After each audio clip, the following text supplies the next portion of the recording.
Hello and welcome to Fantastic Fights, the podcast about a middle-aged man playing adventure game books out loud on the internet.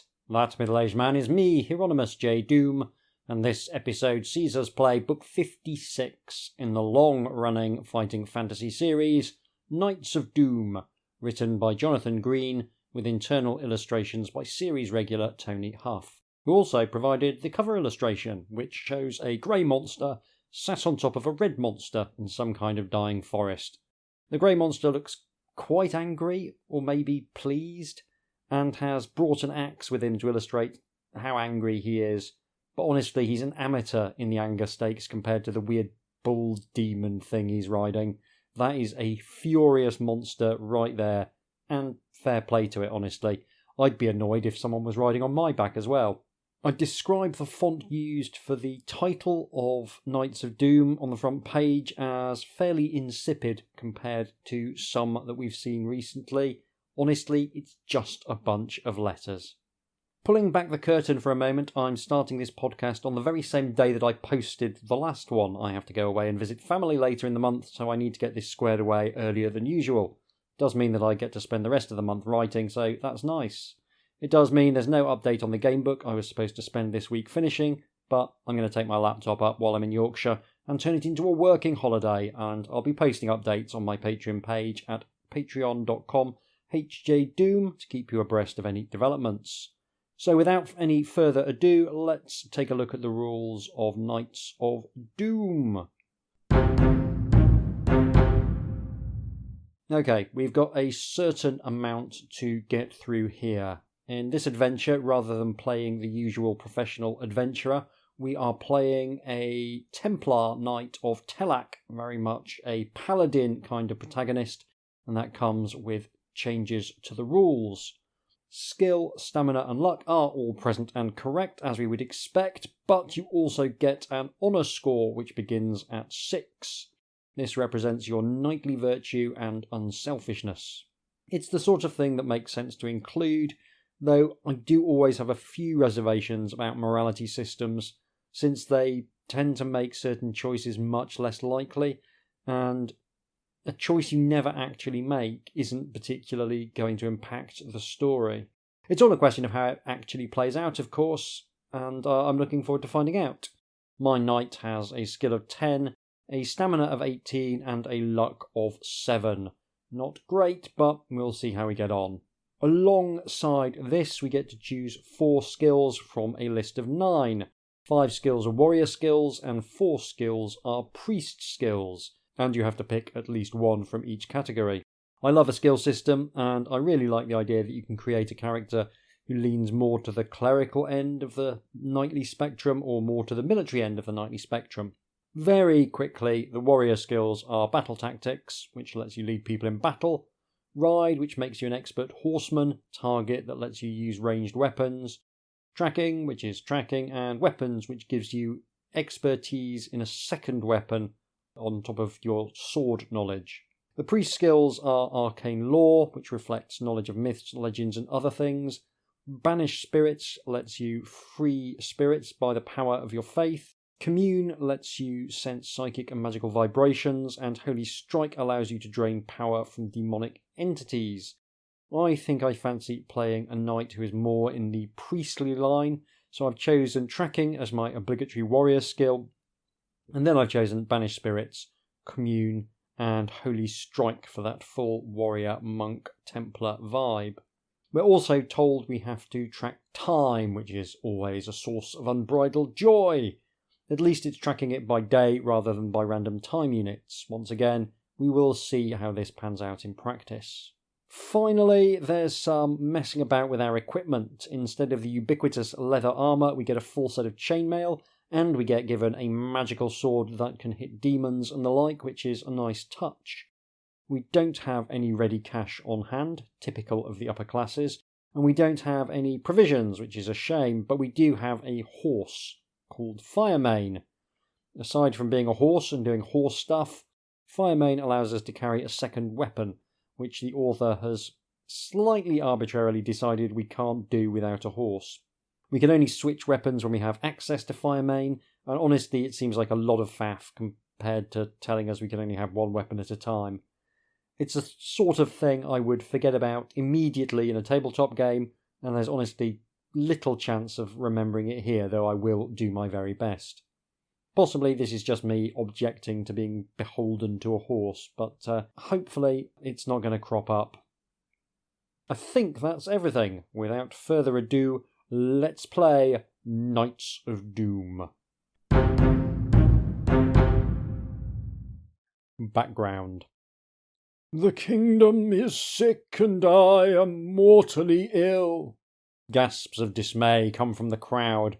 The leaders of all the major religious and secular orders of Ruddlestone are assembled here in the hall that is bedecked with the banners of those orders. You are standing in front of the king's ornately carved oak throne. You are suddenly aware how weak and tired King Ranor looks. Having regained his breath, the king speaks again. My physicians tell me that I am suffering from no ordinary illness and that there is only one cure. The land and the king are one, and because there is chaos in the land, I am dying. If the kingdom is to survive, then the source of this disruption must be destroyed, for without a true king, the land itself will die. Will it, though? Will it actually? Far be it from me to say that King Ranor has just come down with a dose of man flu and extrapolated it out to being an existential threat to the existence of the kingdom, but it's a sort of thing I can imagine happening. What is the source of this chaos? You ask. Aranidus, the court wizard and advisor to the king, answers your question. Several weeks ago, during a terrible storm over Banarask Hills, a gateway opened between our world and the spirit planes, centred upon the ruins of the fortress of Caer Scarl. My fellow sorcerers and I detected the disturbance it was causing on the magical ether, and for kilometres around people saw a great swirling vortex form amidst the boiling storm clouds. Eyewitness accounts say that while the portal remained open, terrible screaming spirits could be seen flying across the night sky. It was a truly terrifying spectacle to behold. However, before the vortex closed again, something else was detected escaping from the ethereal plane. Something of the utmost evil that exuded corruption. Recently, reports have been coming from the south concerning a band of dark warriors who are terrorizing the countryside and carrying banners that bear the motif of a metal gauntlet holding a black sword. You gaze at the old wizard in horror. Yes, he says gravely, the arms of the Chaos Knights of Caer Scarl. So we are in absolute classic fighting fantasy territory with bizarre evil from the distant past, and indeed another plane of existence, popping up to harass the good folk of Ruddlestone and the somewhat anemic King Ranor. I mean, I'm quite done with this sort of thing on some level, but they keep going back to this particular well because it does sort of always work. Every Templar knows about that terrible period in Ruddlestone's history. 100 years ago, the king and head of your order at that time, Chivalras the Ninth, had a brother, Belgoroth, who was also one of the Knights of Telak. Belgoroth was consumed with jealousy for his brother and desired to be king himself. Although Chivalras was in truth a worthy monarch, Belgoroth considered him a weak king and thought that Ruddlestone should be ruled with an iron fist. As the years passed, Belgoroth spent more and more time away from the citadel at his own castle on the edge of the Banarask Hills. During that time he became corrupted by his own hatred and jealousy, so that eventually he rejected Telak and turned to worshipping the dark gods of chaos, that they might grant him the power to destroy Chivalras. As part of his service to his dark masters, Belgoroth founded an order of Chaos Knights to lead his hordes of evil against the Citadel. See, that's genuinely quite cool. I'm a big fan of dark reflections of knightly orders and things where you get that inversion of something good that partakes of some of the same qualities, but in a way that's twisted and evil. I mean, I guess kind of like the Sith in the Star Wars universe, being a sort of dark mirror of the Jedi.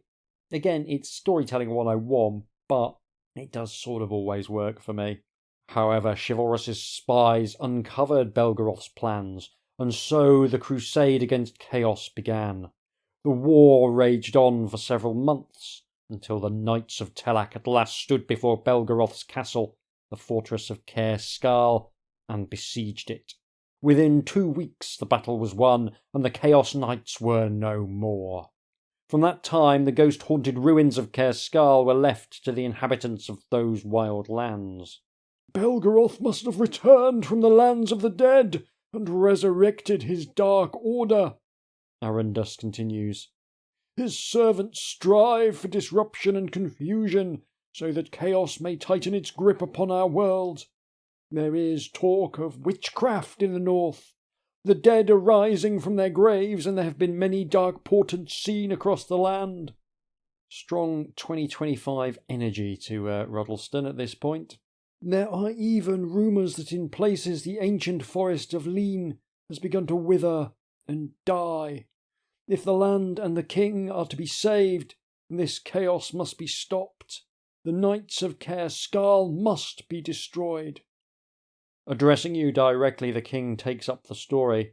My advisers tell me that a single skilled warrior would have a greater success in this quest than a large force, as a lone knight will be able to travel faster, and will find it easier to penetrate the enemy's lines without being detected.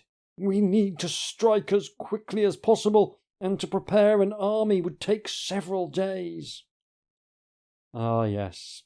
The traditionally feeble excuse as to why sending a single person is definitely the best plan, and an equally feeble rationale for why sending an army just isn't going to be possible. You have been chosen to be that knight, for you are one of the greatest of all the Knights of Telak. Your courage, your prowess in battle, and your command of mystic powers taught by the Order are known throughout the kingdom. You will accept the quest, of course. Yes, my liege, you reply. If the kingdom is in danger, then I must do all I can to stop these Knights of Chaos. I don't know why I decided to characterise my character, who I have given the very heroic name Sir Slurpy Sirupsup to, as a grudging knight, but apparently that's the characterisation I'm going with. Good, says the king with a sigh of relief. You must head for Caer Scal and try to stop this evil. This will also give us time to prepare a force were you to fail in your mission. However, I pray that you do not. Should Belgoroth seek revenge on the royal line of Chivalras, then all of Ruddleston may be doomed. You bow to King Ranor and turn to leave the audience chamber. As you do so, the large double doors at the far end of the hall burst open, and a chill gust of wind blows through the chamber. From beyond the open portal you can hear the clip-clop of a horse's hooves on the flagstone. The noise draws closer, until it sounds as if it was inside the hall, but you can see nothing. Then it stops, and at the same moment the temperature in the hall drops. As you watch, a phosphorescent green glow begins to appear in front of you. Something is materializing in the audience chamber. Something not of this world. So that's the introduction. Reasonably good. I mean, absolute bargain basement nonsense, but getting it done in 3.5 pages earns my undying gratitude, and finishing with a ghostly apparition is pretty cool. There is a picture of the ghostly apparition as well. A skeletal knight sat on a fairly ordinary horse that's glowing a bit. Yeah, it's a solid, decent bit of work, I would say. The phosphorescence rapidly increases in size, making a recognisable shape. Directly in front of you, a ghostly armoured knight forms, surrounded by an eerie green glow, and mounted on a phantom steed. Inside the helmet, the knight's face is that of a fleshless skull. its empty eye sockets staring down at you. The ghost points at you with its sword, its jaw drops open, and the dead knight lets out a ghastly moan. Beware, mortals, beware! Before you can react, the horse rears up on its hind legs and tries to crush you beneath its hooves. Test your luck. So my luck is only 7, and a 9 is a failure. So luck now 6. You try and throw yourself out of the path of the crushing hooves, but you are just too late. The horse hits you in the back, knocking you to the floor. Lose 3 stamina points. Stamina now 15. Ignoring you, the ghostly knight urges its mount towards the king, raising its weapon ready to strike. You must act quickly. Will you use the Banish Spirit skill if you have it? Use the Holy Strike skill if you have it, or attack the ghost. I will use the Banish skill, please. Hurriedly you make the necessary arcane gestures to banish the ghost. The dead knight lets out a baleful shriek, and both it and its phantom mount fade away before your very eyes. Go team Banish Spirits. As the ghost is sent on its way to its final astral destination, it cries out, "Beware! Belgoroth lives!" Then it is gone. The king thanks you for delivering him from the spirit, but once you have recovered, he urges you to be on your way. The dead knight was a portent, maybe, of what was, what is, or what is to come. Since Belgoroth himself has returned to our world, your mission becomes of the utmost urgency and importance. Equip yourself from the armoury, but go with all haste. Bidding the king and his council farewell, you leave the audience chamber and make for the citadel's ancient and much renowned armoury. Inside the vast cellar beneath the castle, Wern, the armourer, and his team of weaponsmiths, metallurgists, and engineers are busy making and repairing weapons for the Knights of Telak. Wern, a broad, well-built man, stripped to his waist and wearing a leather apron, puts down the tongs he has been using and leads you to a large door at one end of the armoury. He unlocks it with a key selected from a large bunch hanging from his belt and leads you inside. "This is where we keep the most precious weapons. Some once belonged to the Crusaders and heroes of the past." Looking around the vault, you see row upon row of racks heavy with gleaming weapons and polished armour. With Wern's help, you pick out several weapons and pieces of armour that may be of use to you. From the list of items below, choose a maximum of 2 to take on your quest. Then turn to the paragraphs listed by them to find out more about your choice. Remember, you can only use 1 weapon at a time and carry another on your steed. If you wish to take 2 weapons from the armoury, you must discard your own magical sword. So, there is a choice of 1, 2, 3, 4, 5, 6, 7, 8 possible options to choose 2 from. They are Havgar's mace, the Paladin's lance, the crossbow of Shamar the Shield Maiden, the axe of Lothar of Krun, the Griffin's shield, the dwarf breastplate, the helmet of Ventark, and some iron gauntlets. So, I'm not going to take any of the weapons because I don't have the special skill that makes me good with other weapons. Similarly, I don't have the special skill that makes me good with shooting weapons, so that's the crossbow out as well. So with the mace, the lance, the crossbow, and the axe gone, we're now left with the shield, the breastplate, the helmet, and the gauntlets. I'm going to take the shield, I think, and the helmet. Shields are all often useful, and I like the idea of protecting my precious bonds. So let's have a look at the shield. Wern tells you that the Griffin's shield used to be granted to knights for acts of extreme loyalty and bravery. Whenever you are carrying the shield in battle, you may reduce an enemy's attack strength by 1. Oh, that's cool. So that gives me an effective skill of 11, which is actually pretty good. Let's have a look at the helmet of Ventark. This splendid helmet is surmounted by a polished eagle with wings outstretched at its crest. It was taken at the sacking of Ventark during the Second Ruddlestone War in 1805, and time has not yet tarnished it. You can note down that date, 1805. I foresee a strong possibility that that might become relevant. Choosing your gear for the adventure from this list of really quite fancy-sounding weapons and armour is a really cool feature. I don't know why I can only take 2 bits from it, given the seriousness of the mission. I get only wanting to carry like an additional weapon, but I feel as though a shield, a breastplate, a helmet, and some gauntlets, I could take all of those quite easily. One of those things that just slightly bugs me about a lot of game books that do something similar, where you're told that this is the most dangerous mission that anyone has ever gone on in the entire history of the world, and we're only going to let you take a couple of magic items with you so that the other side has a sporting chance. But I will say that choosing stuff from a list of fancy-sounding weapons and armour does make a nice change from buying rope and lanterns and whatnot from a market stall. Armed and ready for your quest, you hurry to the stables where you find that Firemane has already been saddled and is eager to be on his way.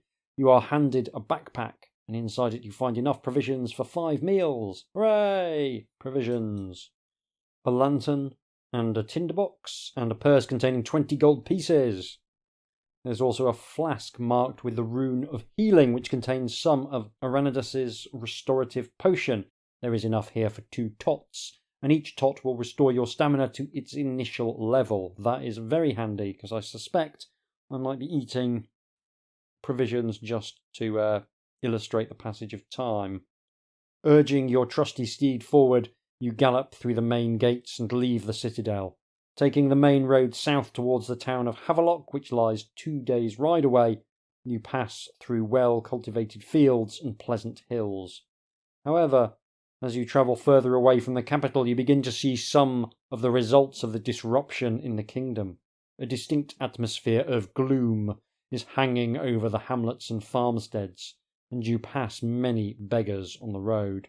There is a sharp chill in the air as the month of close tightens its grip on the land, and you fear for those people whose crops have not been as plentiful as they might have hoped. It is early afternoon when you catch sight of a strange-looking procession coming towards you along the road. It seems to be composed of a motley crowd of peasants and farmers, but at their head are 3 bizarre figures. The first is tall and dressed in a long black habit. In one hand he holds a scythe, its blade gleaming dully, and beneath his hood you see that he is wearing a wolf skull mask.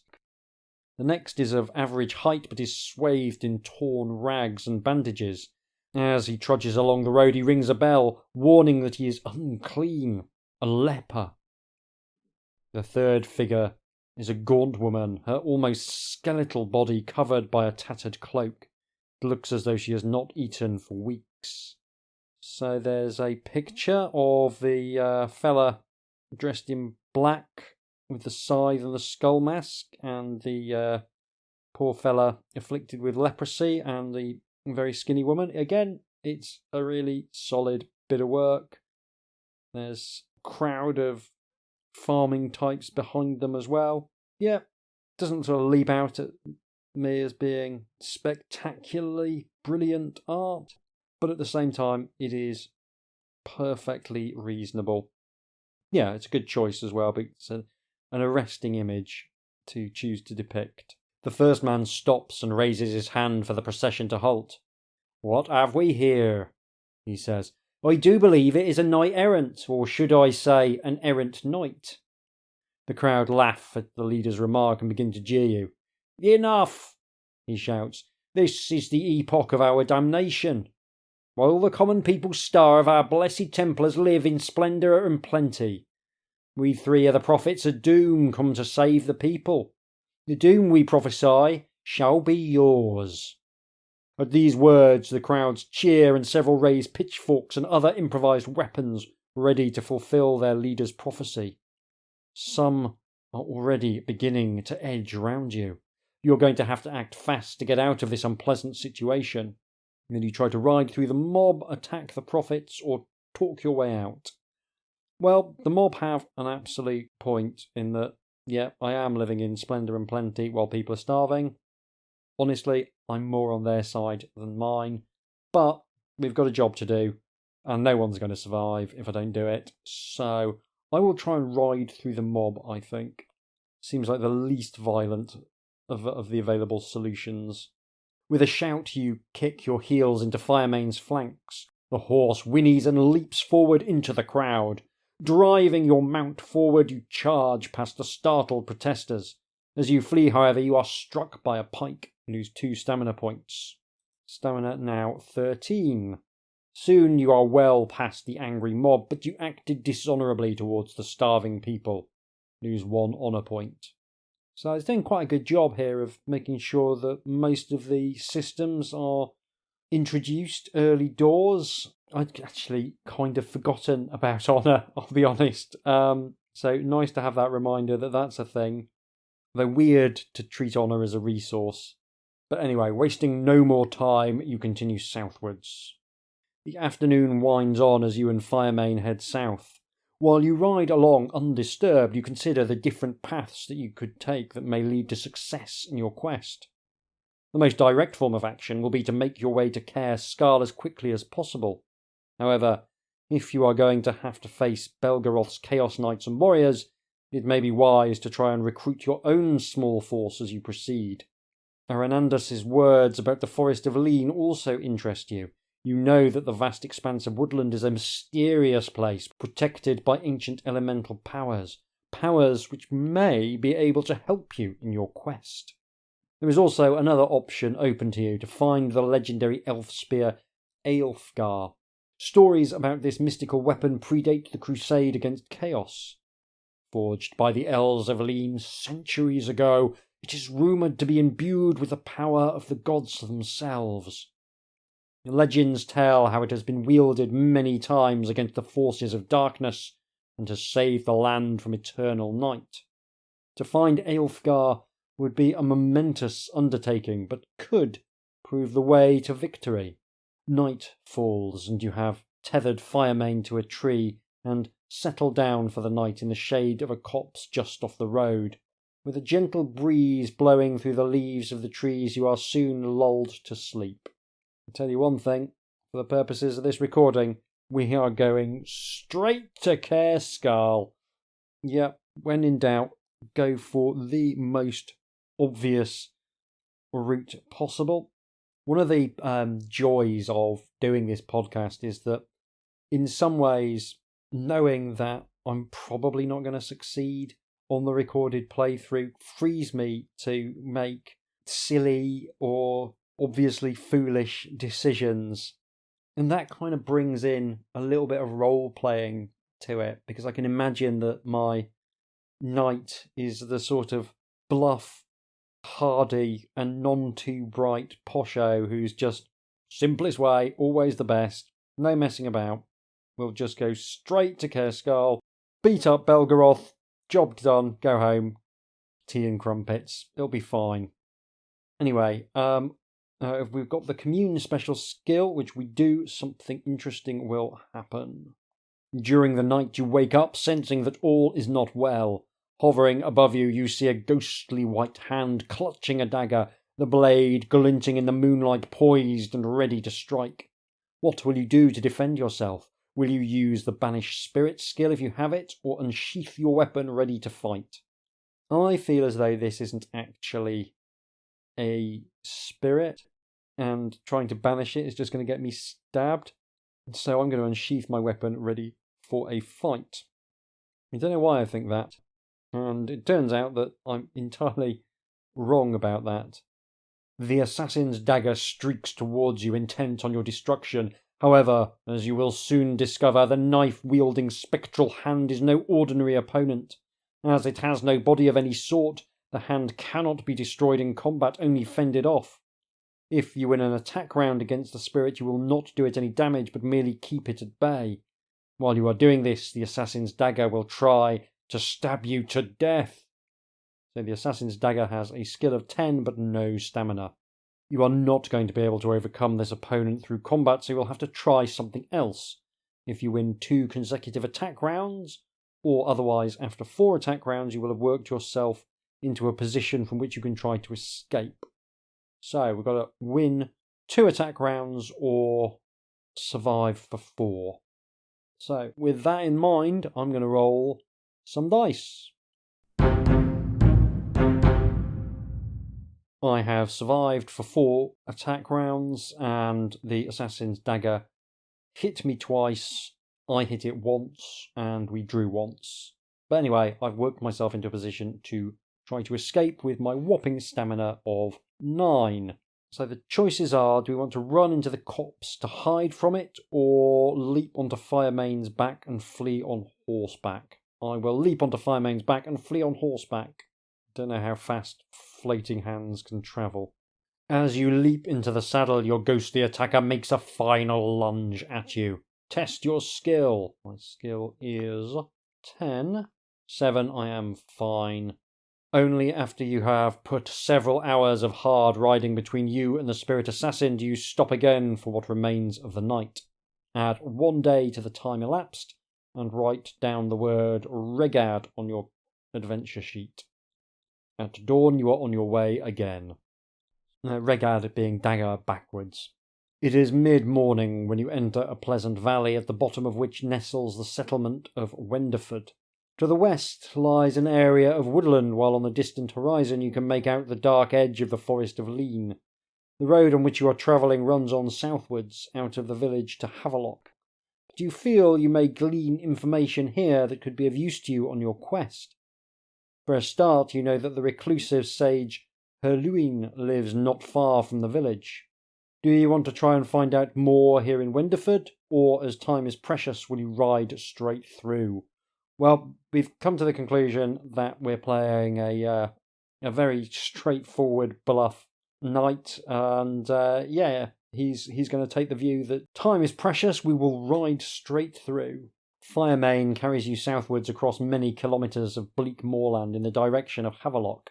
After you have been travelling for several hours, you catch sight of a horse and rider galloping along a track that runs from the east parallel to the edge of the dark forest that is still a long way off in the distance. It looks as though the horseman's course will intercept yours if you continue at your present speed.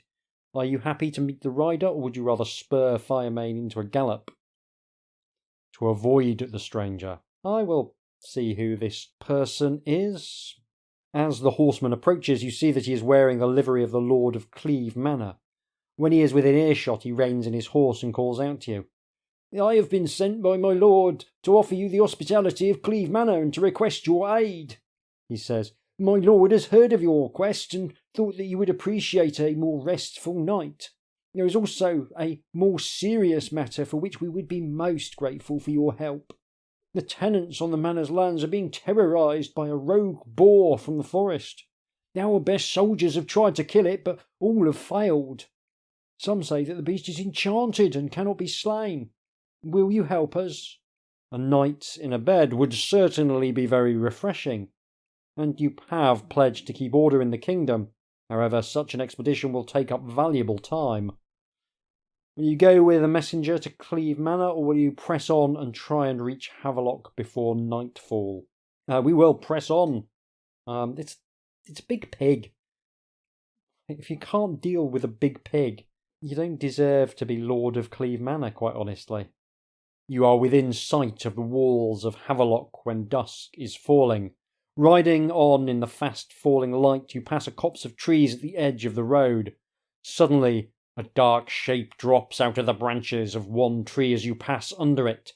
Test your luck. 8, that is a fail.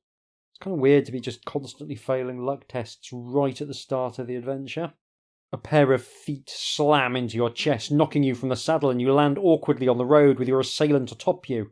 Lose 2 stamina points. Stamina now 7. Might be time to take a glug of that potion once I'm done with this. For a moment you wrestle with the man before you manage to throw him off.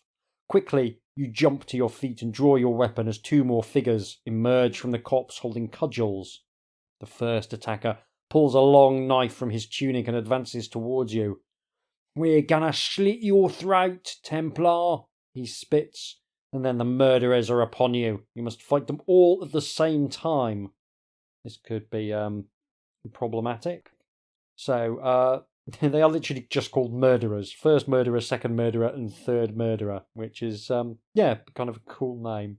The first murderer, skill 7, stamina 6. The second, skill 6, stamina 8. And the third, skill 7, stamina 7. So, yeah, we're going to take a look at this. This could be quite a challenging fight. And it might be time to fire up the old battle simulator to get an idea of just how dangerous it actually is once I've done my own fighting. But anyway, I'm going to roll some dice. I have defeated the murderers, and happily I lost no stamina. I'm going to drink my first tot of stamina potion to return my stamina to 18. I've also crunched a few numbers, and my battle simulator suggests that somewhere around 5 stamina would be the average you would lose with the effective skill of 11 that I've got over the course of that fight. So not particularly dangerous at my skill level. However, once you drop even a point of skill to 10, you're looking at losing about 8 points of stamina, which is a big chunk of your starting health. And it grows rapidly from there. So if you've got, you're looking at 13 points of stamina roughly to lose from a skill of 9, 21 from a skill of 8, and 36 from a skill of 7. So even though the maximum skill of your opponents was 7, it is actually genuinely quite a tough fight. Yeah, the battle simulator really earning its bread there, because that's an interesting one to simulate. Anyway, as soon as you have dispatched 2 of your opponents, turn to the next section. While you have been dealing with 2 of your opponents, the third murderer attempts to make his escape. You will have to stop the rogue. If you have a crossbow, you may use it now. If you are successful in its use, turn to one section. If you fail, or if you do not have a crossbow or do not wish to use it, which is very much the situation we find ourselves in, you will have to pursue the felon on Firemane. As the man flees, he drops several spiked metal balls in Firemane's path. Firemane shies and rears up to avoid galloping into the deadly caltrops. Do you have the ride special skill? I do not, so I must test my skill. Thank goodness it's not a luck test, because that would have been very dicey, but a skill test should be fine. And with a roll of 5 and a skill of 10, I am absolutely fine. Really enjoying the encounters in this. You manage to keep your seat in the saddle and guide your steed round the hazard. You soon catch up with the desperate man and cut him down easily. Kind of thought I might be trying to interrogate him, find out who he's working for, but I guess it doesn't really matter. Not short on enemies. Hurriedly you search the man's body. However, you find nothing but a small charm carved out of dark wood in the shape of a raven, a bird of ill omen. On the bodies of the other 2 murderers you find 3 gold pieces. As night has fallen, you decide that it is time to head for Havelock. So we're now up to 23 gold. We've got an unlucky raven charm. Definitely does seem to be an unlucky charm, given the way that life turned out for the owner. You find that the gates of Havelock have been securely shut for the night. However, as soon as the guard sees that it is an elite Templar Knight of Telak who seeks entry into the town, he hurries down and unbars the gate, letting you into Havelock. You find a room and a hot meal for the night at a cost of 3 gold pieces at the Red Herring, a large inn popular among the adventuring fraternity. Having eaten, you retire for the night. As you are preparing for sleep, through your window you suddenly catch sight of a blazing ball of light shooting across the blackened sky, a fiery trail trailing behind it.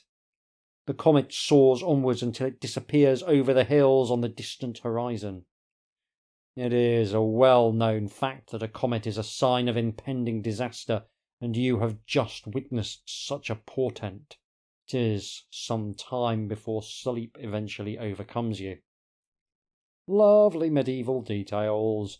He's very good at throwing in the medieval details.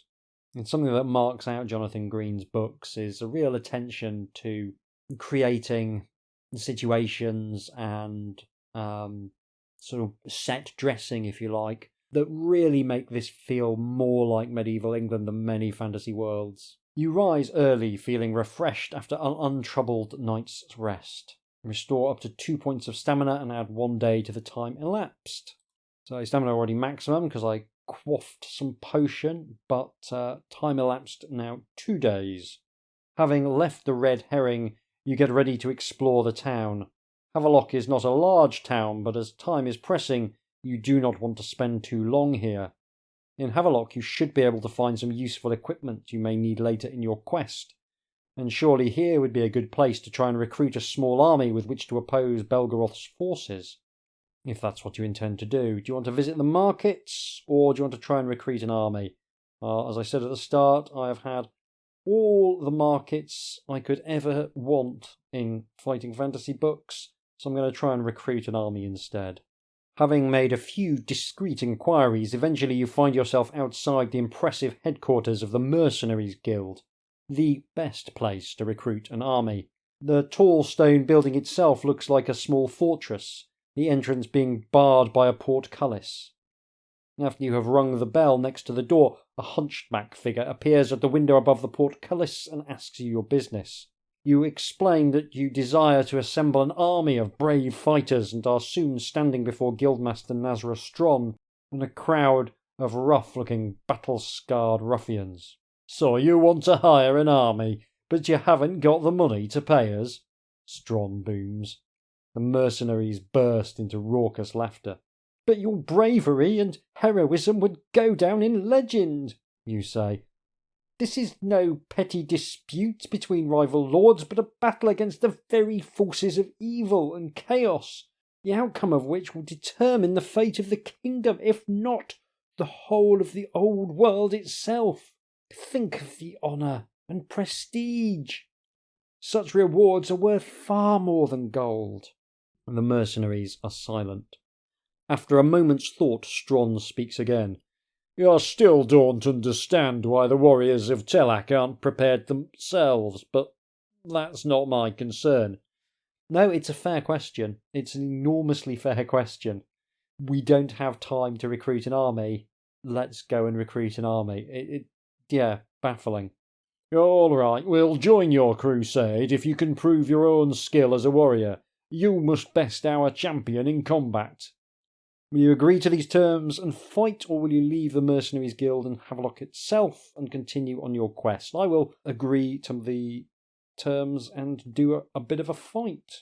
As you are led along the dark stone corridors of the guild, you pass several doors behind which you can hear the sounds of soldiers practicing their fighting skills. Stron leads you into a circular torchlit room, in the centre of which is a pit several metres deep. The mercenaries crowd into the room as you are directed down a flight of steps into the brawl pit. A cheer goes up from the spectators as a portcullis on the far side of the pit rises and the mercenary champion enters the arena. The man looks as tall as an ogre and is built like an ox, or indeed like an ogre. The only armour he wears are leather crossbelts looped over his muscular torso and a spiked helmet which hides his face.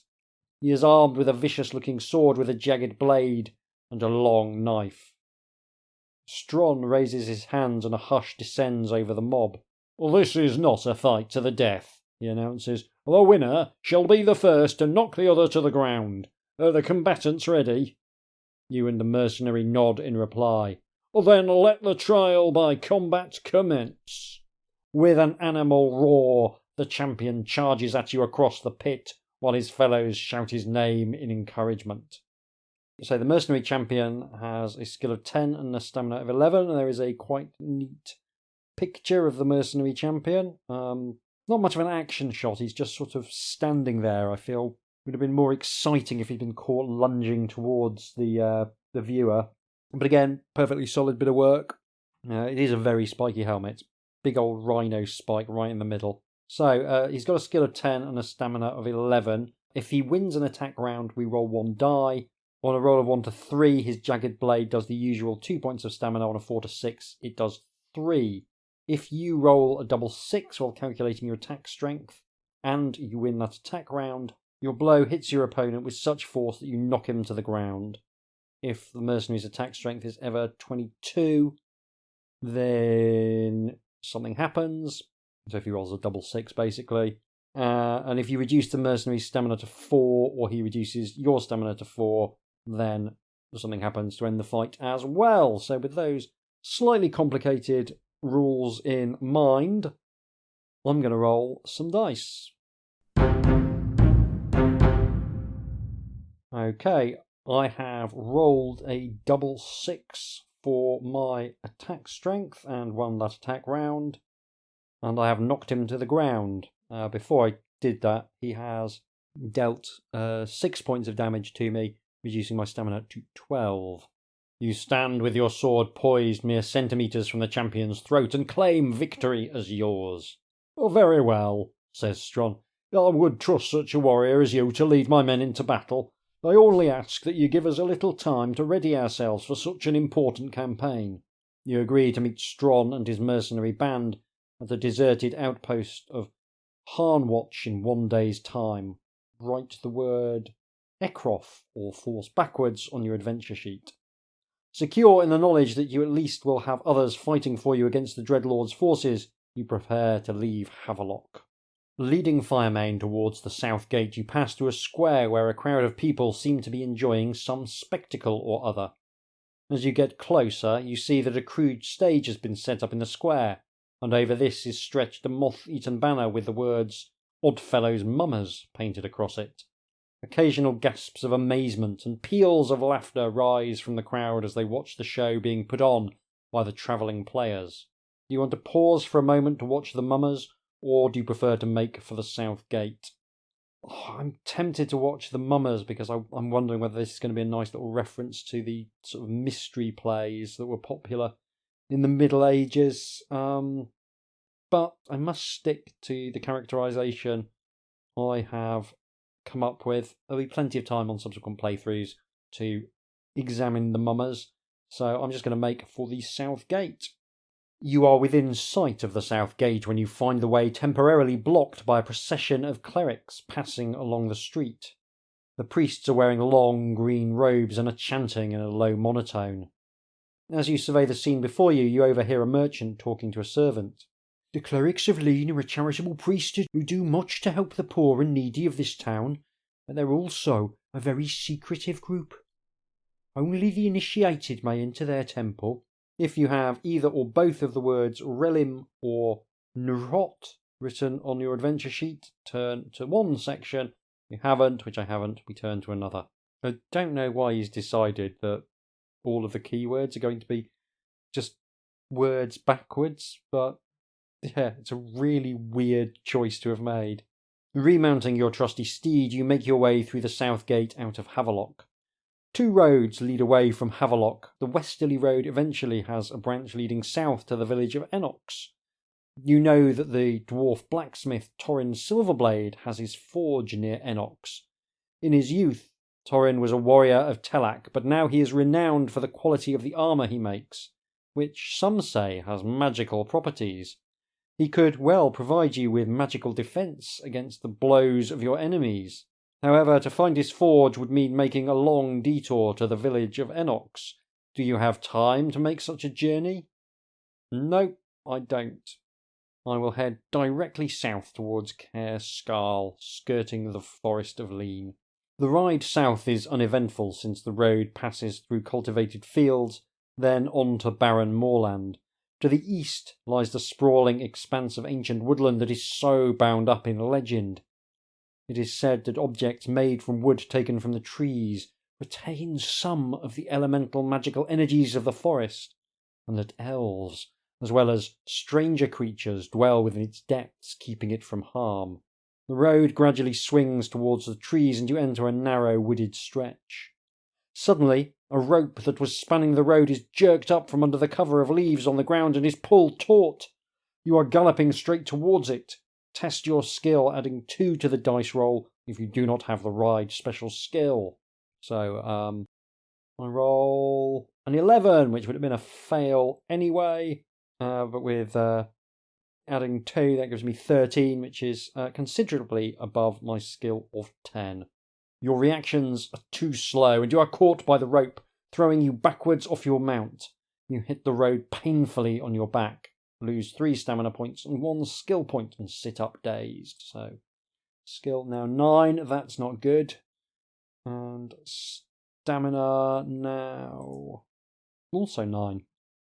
You are immediately surrounded by a band of ruffians dressed in rough clothes of brown and green. They are armed with an assortment of weapons ranging from staves to daggers, and they look a motley bunch. There is a one-eyed cutthroat, a woman wearing metal-studded leather armour, a renegade monk, and their leader, a tall man whose face is hidden by a hood. "A Templar, eh?" he says in a refined accent. "Rich pickings indeed." And with that, the outlaws attack. If you are still mounted, you may fight the outlaws one at a time and add 1 to your attack strength for the duration of a battle. If you have been unhorsed, you must fight all of your opponents simultaneously. So a little Robin Hood reference here. There are 4 outlaws, a cutthroat, a bandit, a renegade monk, and a wolf's head. And the cutthroat has a skill of 6, a stamina of 5. The bandit has a skill of 7, a stamina of 6. The renegade monk a skill of 6, a stamina of 7. And the wolf's head a skill of 8 and a stamina of 7. So this is going to be an absolute pain in the backside to run, but run it I shall. I'm going to roll some dice. I have defeated the robber band, and I was reduced to 2 stamina points in doing so. I've run the numbers in my battle simulator and discovered that losing 10 stamina actually slightly better than the expected outcome of losing 12.5 stamina points for a fighter with an effective skill of 10. It's a tough fight. It's a really tough fight. But yep, came through it by the very skin of my teeth, so that's quite exciting.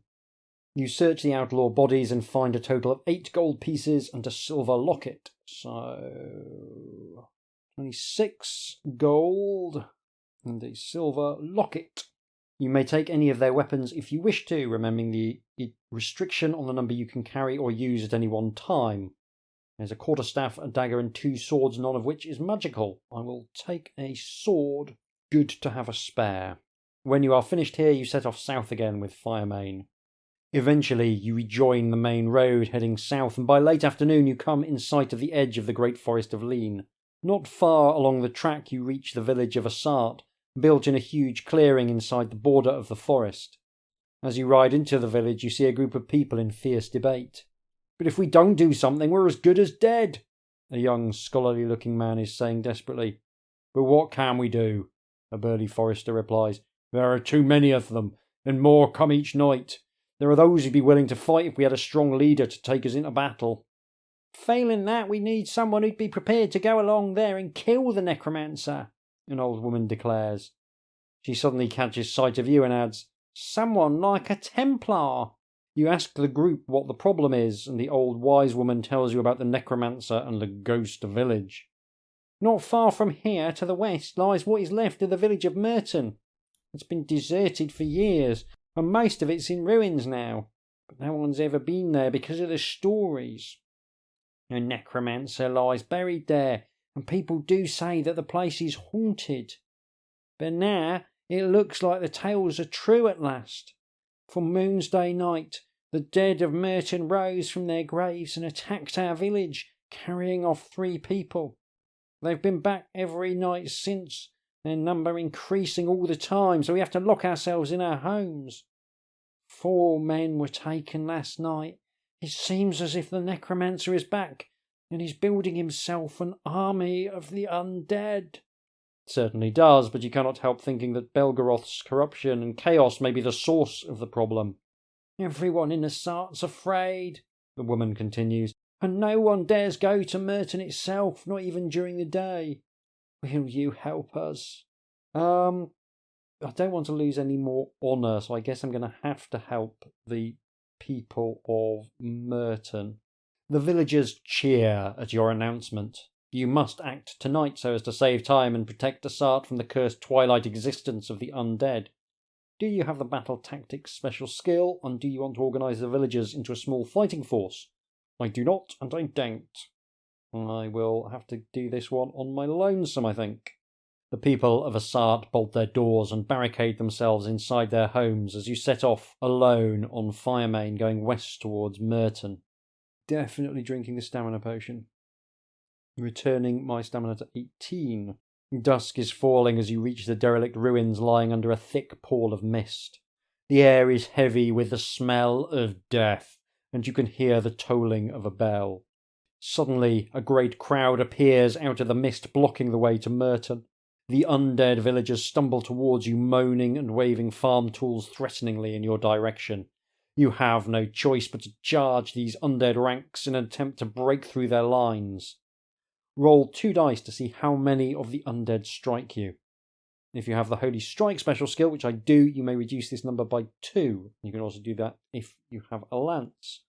For every strike, you lose 2 stamina. So I get 7, which is 5 strikes, reducing me to 8 stamina. That's not good. Good job I drank that potion. If you survive running this gauntlet, the undead ignore you and instead make for Asart, leaving you to go after the necromancer. An unnatural stillness hangs over Merton and the whole village seems deserted. What could have happened here all those years ago? Much of it is ruins with only a few stone buildings still standing, enveloped in fog. These include the Elders' Meeting House to the northeast, the village lock-up to the southeast, and a tall bell tower which has remained totally intact to the north.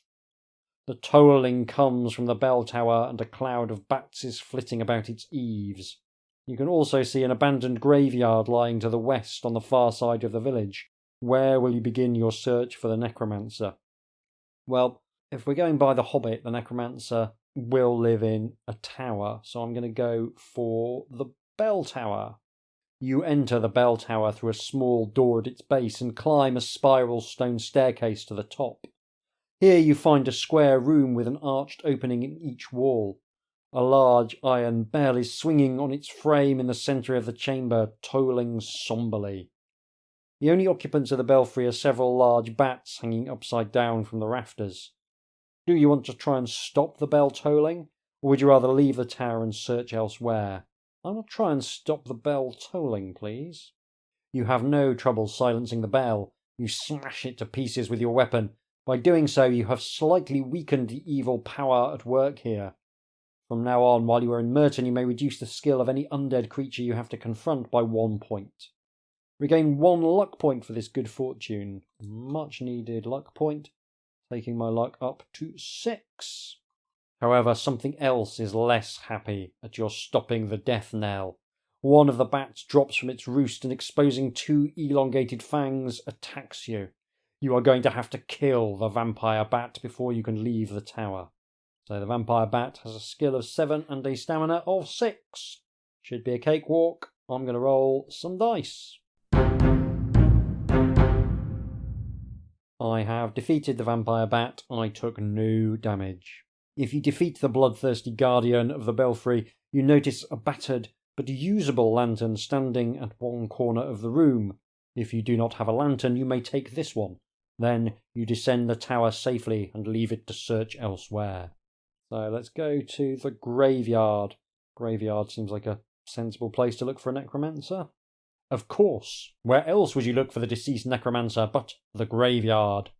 Many of the graves are open, but the cemetery is dominated by a grim-looking sepulchre that is decorated with carvings of skeletons and has the image of a huge skull on its granite doors. These doors stand open, revealing a flight of stone steps that lead down into the gloom of the mausoleum.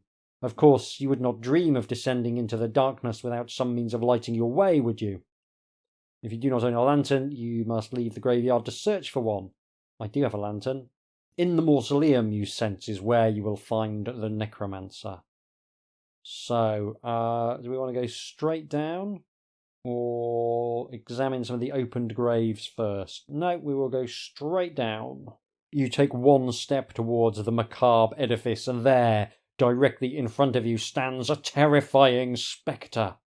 The apparition makes a grasp for you with decayed hands reaching from under its burial shroud, while its jaw drops open and lets out a rasping howl, no doubt warning others in the tomb of your presence. You must deal with the haunt swiftly. Do you have the Banish special skill? I do. Without even thinking, you make the appropriate gestures and utter the words to dismiss the haunt. The evil guardian spirit screams in pain as it is sucked into the earth at your feet. Excellent. Banishing spirit seems to be really, really good. The flickering light of your lantern casts eerie shadows on the morbid carvings that adorn the walls of the sepulchre when you descend into its depths. Do you have the Commune special skill? I do. The carvings on the walls around you suddenly distort and transform into hundreds of screaming human faces. Their anguished features fill your vision, and their wailing all but deafens you. These are the poor souls held in perpetual torment by the necromancer's dark powers. Then everything is as it should be again. However, you are disturbed by this experience. While you remain in the sepulchre, you must reduce your skill by 1.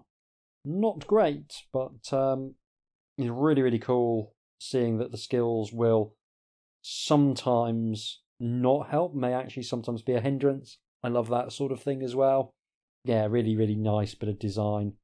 Ability to commune with spirits and magical energies, sometimes a weakness as well as a strength. A passage leads from the steps into a square chamber which has the same ornamentation as the exterior of the sepulchre.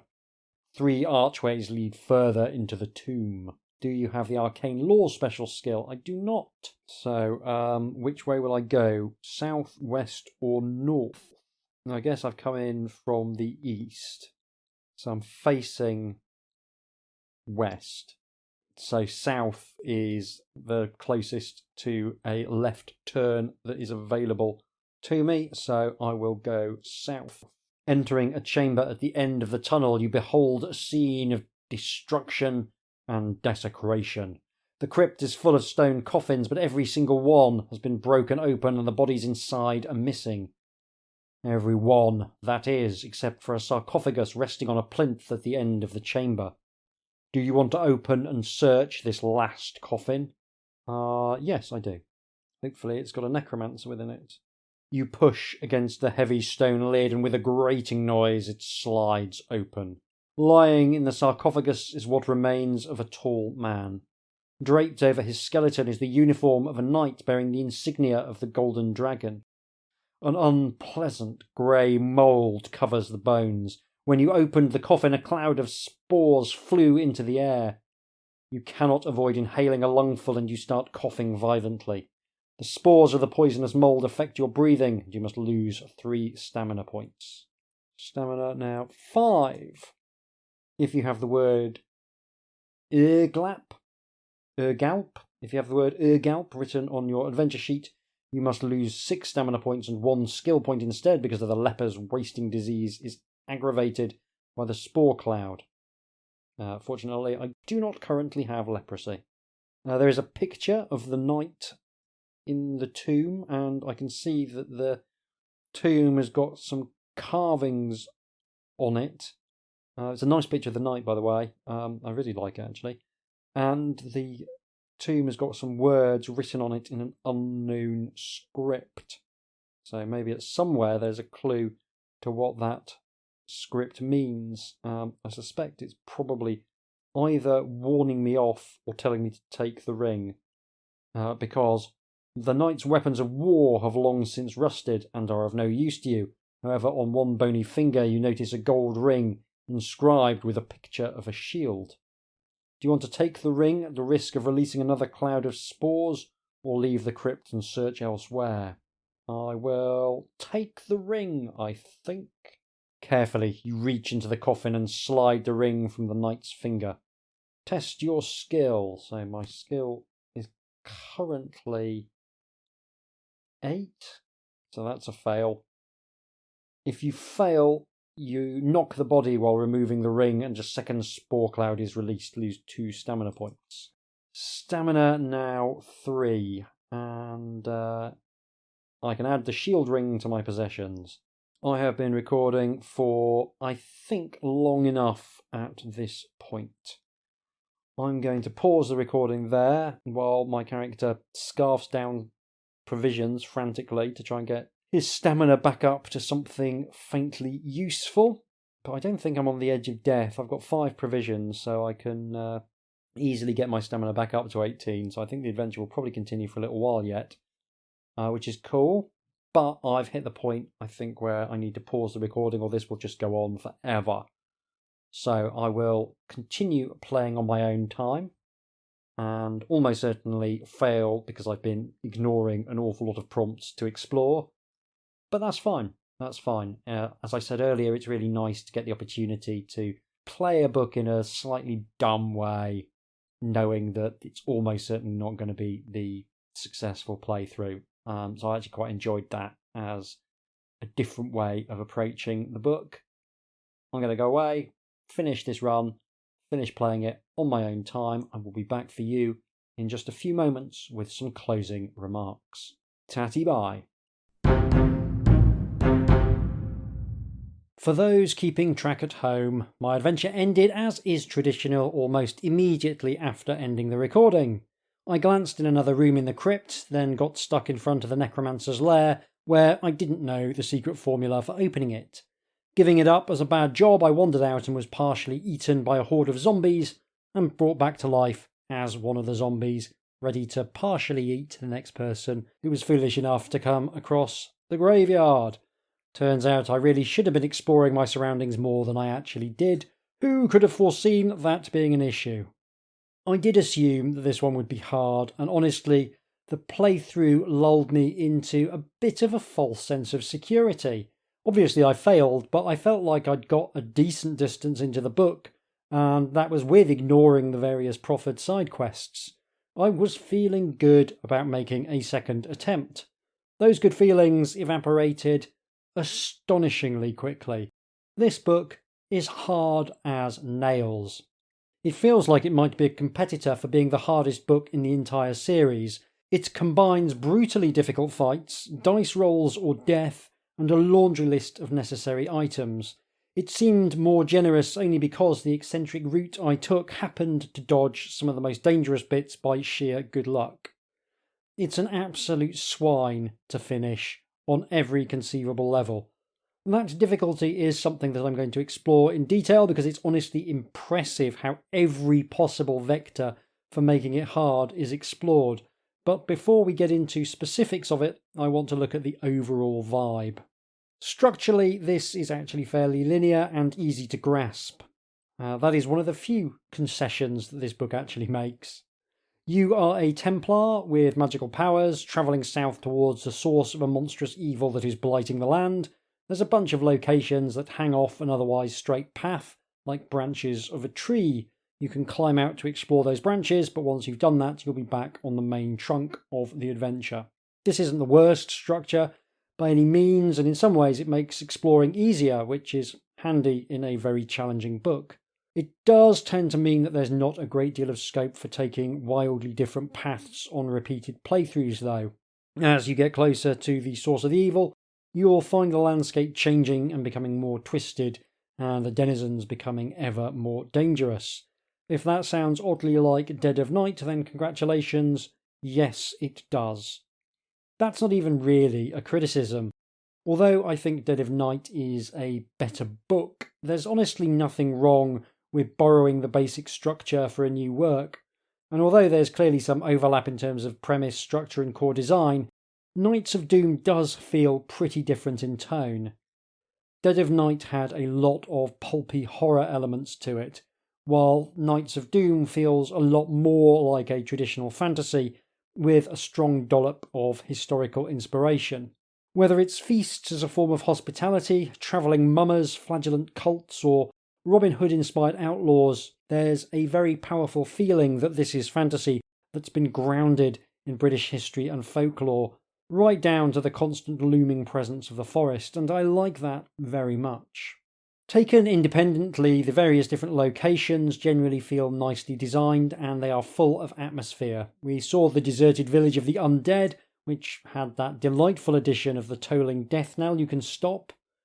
The thing where you then have to remember to reduce the skill of the monsters by 1 on top of whatever other mods you have in play is a little bit clunky, but it's still a neat effect. There's also a chance to go out hunting for a troublesome boar, which is very medieval, but also the boar, it turns out, is just a big pig. It's only got a skill of 8. Sort out your own big pig, mate. It's honestly not that hard. There's some evil clerics who worship a messed up plant elemental that I enjoyed, which is also tied to a fun little subplot with the mummers who we saw in the background in the playthrough. And that area basically has you fight a pantomime horse, although it's pretending to be a fire-breathing pantomime dragon in this case. I've got a place in my heart for any book that lets you beat up a pantomime horse, quite honestly. That's just a bucket list item I didn't know I had. You can also play an entire board game at one point, and that's a fun thing to include, though thankfully it's not on the actually required route, because having to repeatedly play an entire board game as part of your adventure would become a massive pain in the backside very quickly. But as this cool, look at this, here's a random thing, it's very, very neat. Perhaps my favourite encounter comes towards the end when you enter the woods for the final time and encounter the mysterious wood elementals who take you prisoner and then judge you for how your actions have harmed or helped the woodland realm. They only care about the forest, they have no interest in the wider battle of law and chaos. And it's realised with a neat mechanic where you tot up all the ways in which you've blundered about the forest during your adventure and try and roll under that total to avoid the judgment of their stern and unforgiving king. It's a brilliant moment because it ties together a bunch of things that you've done earlier and makes you think about your prior actions in a new way. This is followed by a moderately decent battle sequence that I think would have made a fine climax to the book, and a slightly disappointing villain's castle which feels extremely off the peg. Arguably, I think the best finale would have been to go straight to a battle in the forest. That would have been different and the perfect way to tie everything together and give it a freshness that otherwise the finale really lacks, being just another throwdown with a big magic evil dude. Well, if the core encounters and locations are all pretty fun, what about the mechanics? Mechanically speaking, there's nothing here that doesn't formally work, and the additional honour stats, your skills and the time tracker are all appropriately impactful in terms of their effect on the adventure. However, there's issues with all three, and they all tie into the exceptionally high difficulty of this book, and they interact in ways that I genuinely think are quite interesting. Firstly, the skills are great on paper. I really like the idea of being able to choose how you build your character, and I think skills are the best way of creating differences between character at character generation.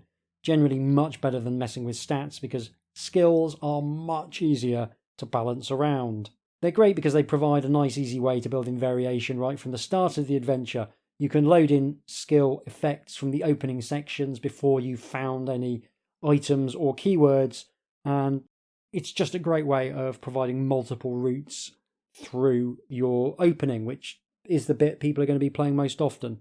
The skills in Knights of Doom are a lot of fun to select, but sadly they aren't really a way to build a unique character. There's really only one viable set of skills to select, and so it just becomes another vector of making life difficult. It's another banana skin. You will definitely need to banish spirits, for example. It's strictly required to beat the game, but arcane law is pushing pointless, and both commune and tracking will actually make life harder for you over the course of the whole adventure. Tracking is particularly bad because it will perversely make a required item more difficult to get, and that item is locked behind failing a skill roll. Locking items behind failed rolls is a terrible idea at the best of times. It's something I've covered at length in previous episodes, I don't need to rehearse it here. But compounding it by making one of your special skills that's supposed to be helpful into an actual hindrance is cruel and unusual, and honestly, in its own way, a perverted kind of genius. It's the sort of wrong that I've never seen before, and that I think is oddly deserving of praise in a mad sort of way. And it is incredibly frustrating though, because it's extremely obvious that Banished Spirits is awesome from a very early stage of the adventure, but you'll be playing a long time before you realise that if you take tracking, the game is unbeatable with a skill of 11, rather than being unbeatable with a skill of 12.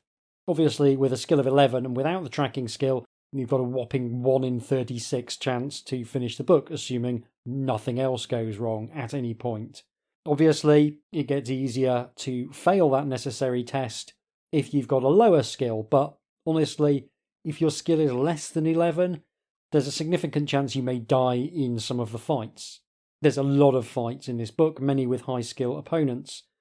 And while there's some fun ways to push the odds in your favour by picking up various bits of equipment, I don't think they're actually enough to get you over the winning line unless you've also got a decent starting skill. It's just an example of terrible design. Genuinely terrible design. At least there's only one skill check you have to fail. That's probably the nicest thing I can say. Honour and time, meanwhile, present a whole different set of issues. Essentially, you need to ensure that you have enough honour to pass a check, which will give you access to one of the other required items. There's a fair few of them. However, doing side quests to gain honour will eat time, and if you take too much time, you'll also fail.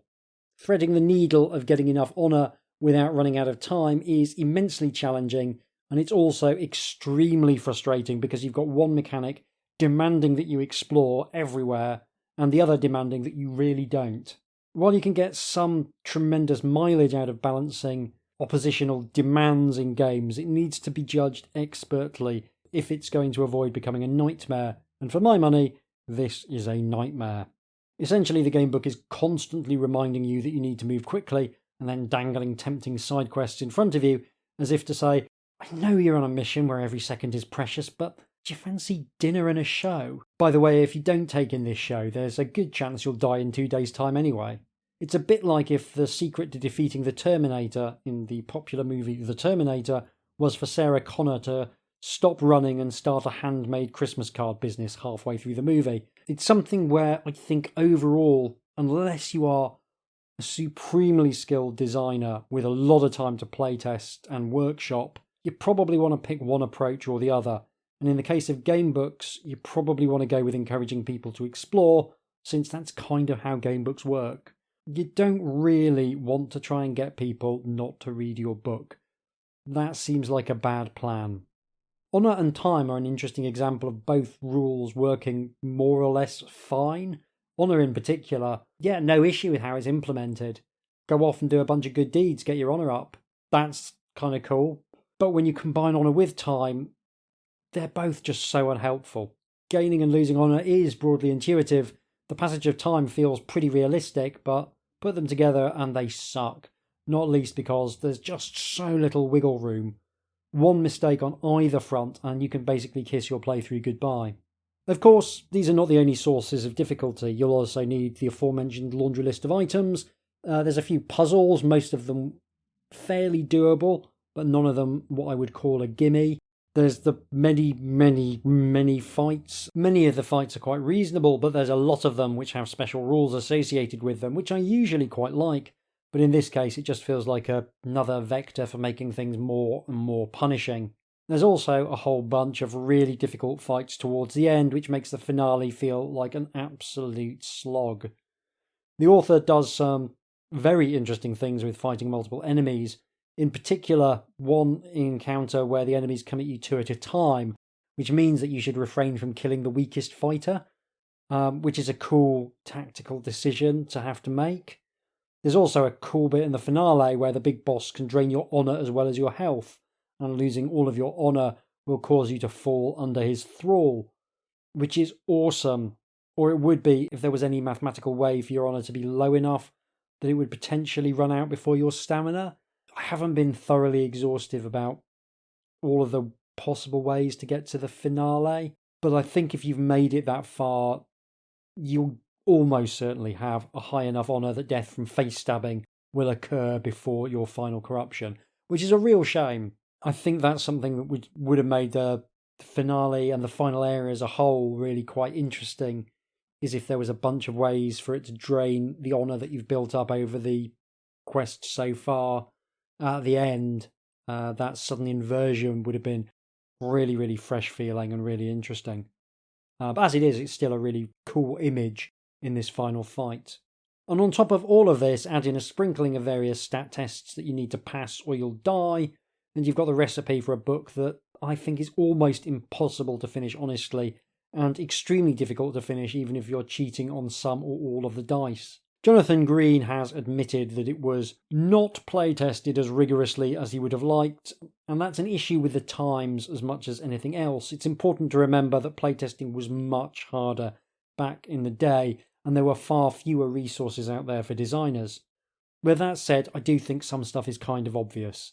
You don't need to be a genius to know that monsters with a high skill are a problem if you're also going to need the player to fail a skill test. But I'm also aware that the money the authors were getting paid didn't exactly encourage a meticulous approach to design, nor indeed an iterative one. It's not just that Knights of Doom is brutally hard, it's also gruelingly long as a consequence of the linear design, and in terms of your final playthrough, you will be seeing at least 90% of the paragraphs in this book. Somehow, even though the house on Sentinel Hill that we featured last episode was 185 sections longer, it somehow didn't feel anything like as long as this, and that was also a genuinely hard book. I think the difference is that House on Sentinel Hill was very happy to throw in plenty of material that didn't either kill you or make you stronger, whereas it feels like every decision in Knights of Doom is doing one or the other, which makes it feel very, very dense. There's no bits that you feel like you can skip over. And it's a draining experience when you die and you realise that you need to start again and go through section after section after section in the exact same order for what feels like the 50th time.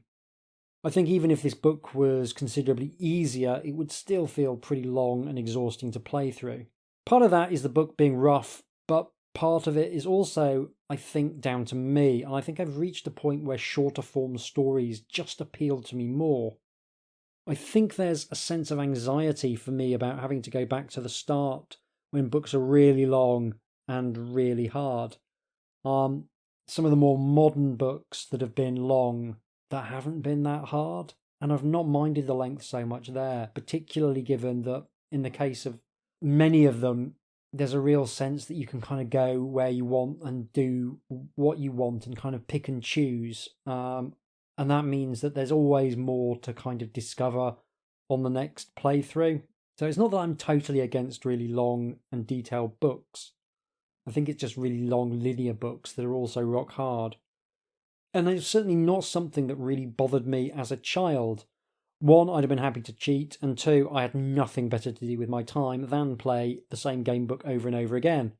And that's something that's definitely changed in me over time. I feel more drawn to shorter form entertainment in general, whereas as a younger person, I always wanted more of everything. And it's not even about being time poor. While I would never describe myself as lucky to be too unwell to hold down a proper job, it does theoretically mean that I have plenty of time on my hands. In my case, I think it's partly a function of the attention economy having gone sour. I don't want to have to watch every single Marvel movie and TV show just to feel like I'm suitably prepared for whatever the latest Disney Marvel content offering is. I don't want to watch 15 different spin-offs of The Walking Dead or read a dozen different comics in order to follow the meta-narrative. It's honestly refreshing when I play a video game that isn't trying to make a play to be the only hobby I actually have time to maintain. Now, media companies have always produced content in bulk. Look at how many episodes of Star Trek The Next Generation or Rawhide there are, for example. But they were designed to be consumed in almost any order you like, and there wasn't the same sense of needing to watch or read everything in the canon in order to enjoy the next one. There's over 200 Doc Savage novels that came out at a rate of one a month, but they're all slender adventure stories, and you can read them in more or less any order you like.